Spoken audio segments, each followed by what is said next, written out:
मेरे प्यारे देशवासियों, नमस्कार।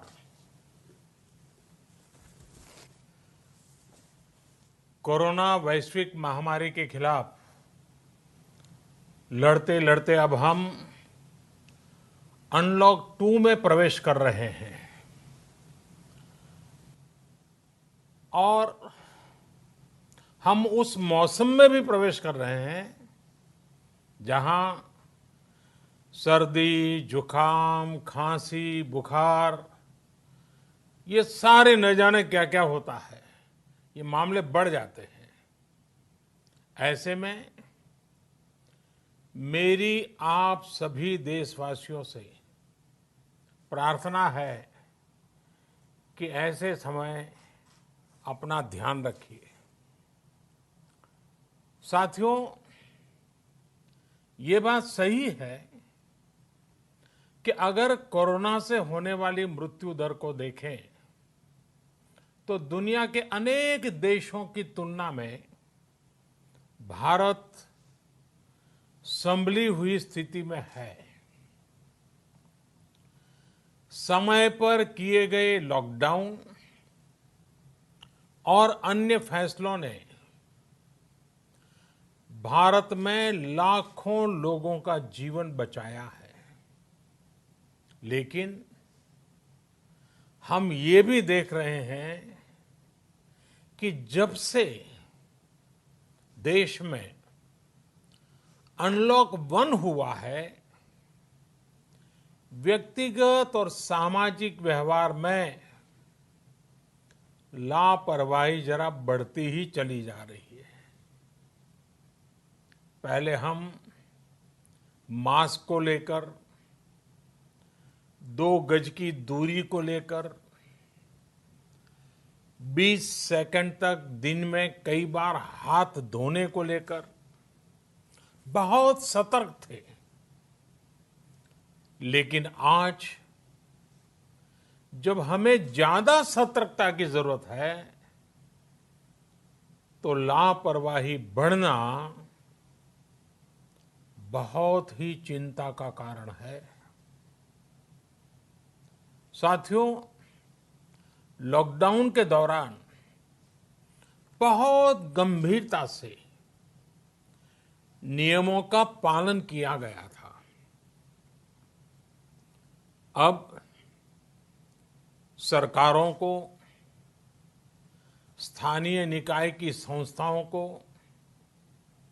देश के नागरिकों को फिर से उसी तरह की सतर्कता दिखाने की जरूरत है। विशेषकर कंटेनमेंट जोन्स, उस पर तो हमें बहुत ध्यान देना होगा। जो भी लोग नियमों का पालन नहीं कर रहे हैं, हमें उन्हें टोकना होगा, रोकना होगा और समझाना भी होगा। अभी आपने खबरों में देखा होगा, एक देश के प्रधानमंत्री पर 13,000 रुपये का जुर्माना इसलिए लग गया क्योंकि वो सार्वजनिक स्थल पर मास्क पहने बिना गए थे। भारत में भी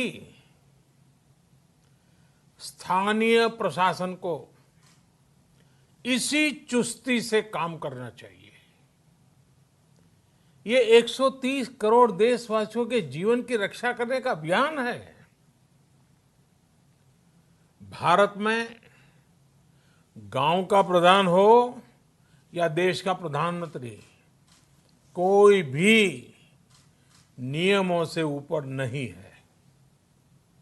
साथियों, लॉकडाउन के दौरान देश की सर्वोच्च प्राथमिकता रही ऐसी स्थिति न आए कि किसी गरीब के घर में चूल्हा न जले। केंद्र सरकार हो, राज्य सरकारें हो, सिविल सोसाइटी के लोग हों, सभी ने पूरा प्रयास किया कि इतने बड़े देश में हमारा कोई गरीब भाई बहन भूखा न सोए। देश हो या व्यक्ति, समय पर फैसले लेने से, संवेदनशीलता से फैसले लेने से किसी भी संकट का मुकाबला करने की शक्ति अनेक गुना बढ़ जाती है। इसलिए लॉकडाउन होते ही सरकार प्रधानमंत्री गरीब कल्याण योजना लेकर आई। इस योजना के तहत गरीबों के लिए 2.25 लाख करोड़ रुपए का पैकेज दिया गया। साथियों, बीते 3 महीनों में 20 करोड़ गरीब परिवारों के जनधन खातों में सीधे 31,000 करोड़ रुपया जमा करवाए गए हैं। इस दौरान 9 करोड़ से अधिक किसानों के बैंक खातों में 18,000 करोड़ रुपए जमा हुए हैं। इसके साथ ही गांवों में श्रमिकों को रोजगार देने के लिए प्रधानमंत्री गरीब कल्याण रोजगार अभियान तेज गति से आरंभ कर दिया गया है। इस पर सरकार 50,000 करोड़ रुपए खर्च कर रही है। लेकिन साथियों, एक और बड़ी बात है जिसने दुनिया को भी हैरान किया है, आश्चर्य में डुबो दिया है। वो ये कि कोरोना से लड़ते हुए भारत में 80 करोड़ से ज्यादा लोगों को 3 महीने का राशन, यानी परिवार के हर सदस्य को 5 किलो गेहूं या चावल मुफ्त दिया गया। इसके अतिरिक्त प्रति परिवार हर महीने 1 किलो दाल भी मुफ्त दी गई। यानी एक तरह से देखें तो अमेरिका की कुल जनसंख्या से 2.5 गुना अधिक लोगों को, ब्रिटेन की जनसंख्या से 12 गुना अधिक लोगों को और यूरोपियन यूनियन की आबादी से लगभग 2 गुने से ज्यादा लोगों को हमारी सरकार ने मुफ्त अनाज दिया है। साथियों, आज मैं इसी से जुड़ी एक महत्वपूर्ण घोषणा करने जा रहा हूं। साथियों, हमारे यहां वर्षा ऋतु के दौरान और उसके बाद मुख्य तौर पर कृषि क्षेत्र में, एग्रीकल्चर सेक्टर में ही ज्यादा काम होता है। अन्य दूसरे सेक्टरों में थोड़ी सुस्ती रहती है। जुलाई से धीरे धीरे त्योहारों का भी माहौल बनने लगता है।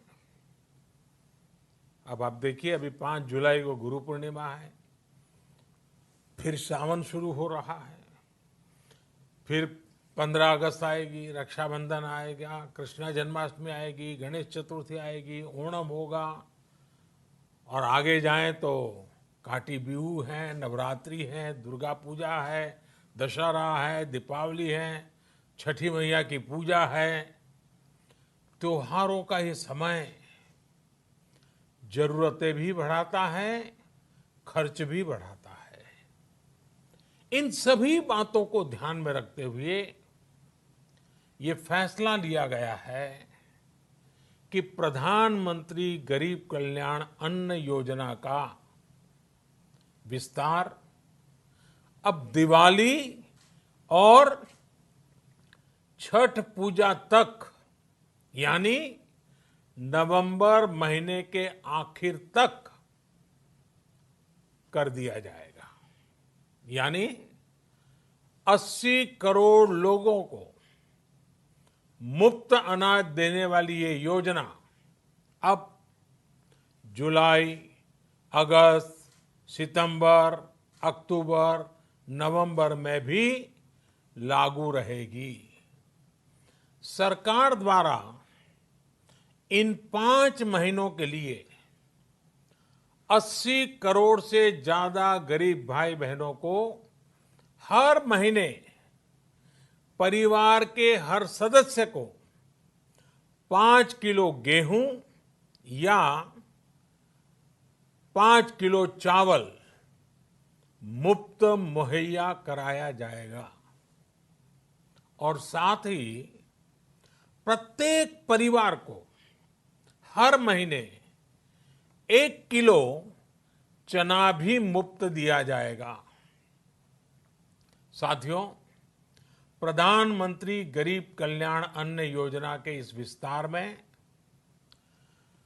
90,000 करोड़ रुपए से ज्यादा खर्च होंगे। और अगर इसमें पिछले 3 महीने का खर्च भी जोड़ दें तो ये करीब करीब 1.5 लाख करोड़ रुपया हो जाता है। अब पूरे भारत के लिए हमने एक सपना देखा है। कई राज्यों ने तो बहुत अच्छा काम भी किया है। बाकी राज्यों पर भी हम आग्रह कर रहे हैं कि इसको काम को आगे बढ़ाएं। और काम क्या है? अब पूरे भारत के लिए एक राशन कार्ड की व्यवस्था भी हो रही है। यानी एक राष्ट्र एक ration card, one nation one ration card. इसका सबसे बड़ा लाभ उन गरीब साथियों को मिलेगा जो रोजगार या दूसरी आवश्यकताओं के लिए अपना गांव छोड़ करके कहीं और जाते हैं, किसी और राज्य में जाते हैं। साथियों, आज गरीब को, जरूरतमंद को सरकार अगर मुफ्त अनाज दे पा रही है तो इसका श्रेय प्रमुख रूप से 2 वर्गों को जाता है। पहला, हमारे देश के मेहनती किसान, हमारे अन्नदाता। और दूसरा, हमारे देश के ईमानदार टैक्स पेयर। आपका परिश्रम, आपका समर्पण ही जिसकी वजह से देश ये मदद कर पा रहा है। आपने देश का अन्न भंडार भरा है, इसलिए आज गरीब का, श्रमिक का चूल्हा जल रहा है। आपने ईमानदारी से टैक्स भरा है, अपना दायित्व निभाया है, इसलिए आज देश का गरीब इतने बड़े संकट से मुकाबला कर पा रहा है।